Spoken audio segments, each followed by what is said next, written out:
and speaking of comics, what are your views on the comic industry right now? Everything's moving and shaking so quick.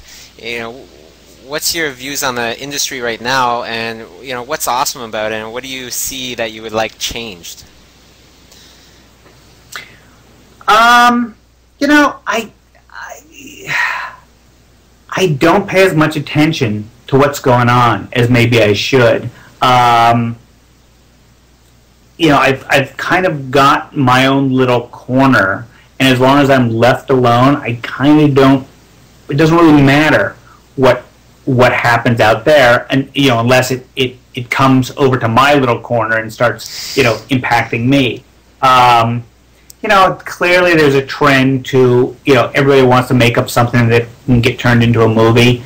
That's a little sad to me. There are days where I feel like I'm the last guy drawing comics because he wants to draw comics and not create a film franchise. I know it was one of those things when I did Hellboy and we did it as a picture, the fact that I know some people were surprised and probably a couple people were disappointed that I didn't immediately create something new.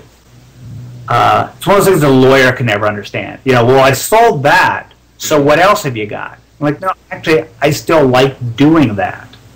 So, it's a little sad to me when I see guys doing this stuff just to get a movie. But, I think comics is still really exciting. I think because self-publishing and there are enough small publishers running around, there's some really exciting material being done. What's also really interesting to me, my generation, most of us started working for Marvel and DC doing superhero stuff, and so many of us never really got out of that, or the route we had to take was going through mainstream comics. But now you have so many, a couple of generations since then, of guys that never really considered doing mainstream comics. So they're coming from a completely different direction. There's a lot more individual expression as opposed to seeing a guy who used to draw Iron Man and now he's drawn a book about a guy who wears a different costume, except that he owns it. Which to me, I kind of feel like I'm one of those guys. It's Hellboy has still got a foot in mainstream comics, as opposed to some of the stuff I see where you look at the guys and you go, well, clearly you never thought about drawing Iron Man. You're completely coming from another planet. Oh, wow, that's a great answer.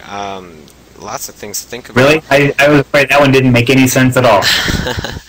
Well, our time's just about up, so I want to, ask you, I sent you the 3 finalists for the contest that you chose.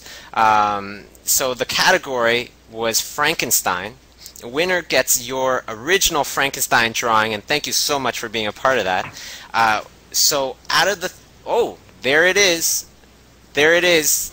Could back it up just a little bit. Perfect. Awesome. Original Mike Mignola drawing. A very sad-looking Frankenstein. I'm sure everybody thinks it's awesome. But sad.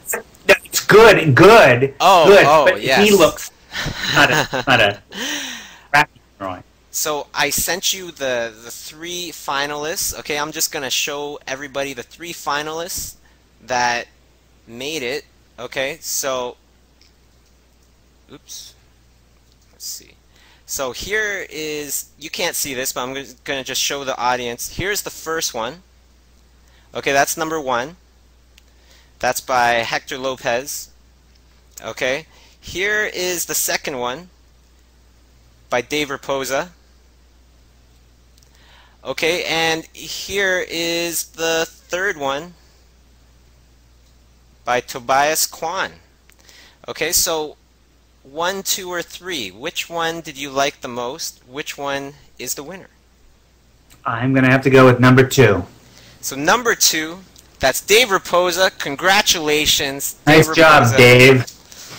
And you win an original Mike Mignola drawing. How about that? So thank you so much for spending some time with us, Mike. It's been a pleasure talking with you. and I'm sure you inspire tons and tons of people out there. So, you know, it's been a pleasure. Do you have any parting words? I just hope I didn't embarrass myself.